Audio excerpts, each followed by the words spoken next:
Welcome to another Rapid tutorial. In today's session, we're going to unlock the incredible Contractor Manager capabilities and also show you how to verify a contractor's documents and then how to approve them in the system. Firstly, from the dashboard of the Rapid Global system, you can access Contractor Manager via two methods. One option is in the quick links, where you can see there is Manage Contractors.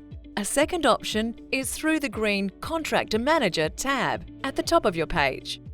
Clicking there, we've now got the Contractor Manager dashboard ready. Over on the left, there is a search function to search and apply filters when reviewing your contractors.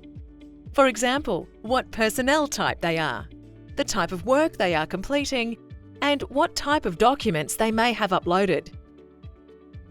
Let's look at the dashboard circles in the main screen. The circles offer a quick overview of the status of each of your contracting companies in your Rapid Global system. You'll see 5 examples here that are waiting registration, including one that requires verification, so this is the one we'll look into in a moment. But for now, you can also see 2 contracting companies that are compliant, one that is suspended and one that is deactivated. This brief snapshot is very helpful. Looking at the company that needs verification of documents, we click into that circle which opens up the data for that company, and you'll see all their details and a brief overview of the information they have provided as part of their registration. You can see the status is marked as non-compliant because the documents have not yet been verified and approved. So to do that, look down to the bottom left and see the Documents tab. Clicking on the Document button will show all the documents they were required to upload during the registration process. To access these documents and to view them, you simply click on the document name. If you are happy with the document, you can now select Verify, and then the status is updated. Same applies with the Safe Work method statement. This can also be viewed, and again, if you are happy with it, you can verify. Likewise, with the Public Liability Insurance, you click on the document name where you can see a preview, but you can also download it. Let's look at what happened if we need to reject a document rather than verify it. Imagine we need to reject a document.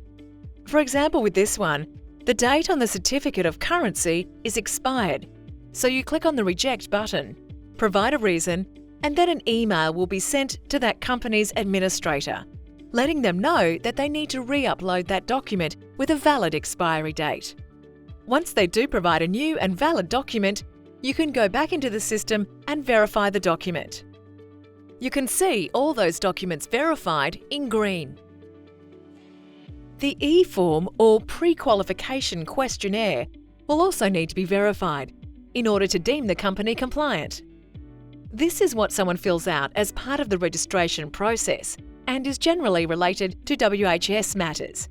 So you simply click on the E-form report circle, then open the E-form. Now you can see all the questions and answers they have provided. This can be downloaded to Excel if you prefer that format. Again, you've got the option to reject or verify. Let's go ahead today and verify. And now all the documents that were required to be uploaded have now been verified. One final simple step now is to approve the company by clicking the Approve button. Pop in a note to confirm approval, hit the Confirm button, and another email will go out to that contractor, letting them know they are now approved in your Rapid Contractor Management system. They can then start issuing inductions to their workers. How great is that? So now we have learned how to navigate the Rapid Contractor Management dashboard, verify or reject documents, and approve a contractor in your system. Thank you for joining. We did promise it was simple. Click to subscribe to our channel and visit Rapid Support Centre for more helpful tutorials and guides.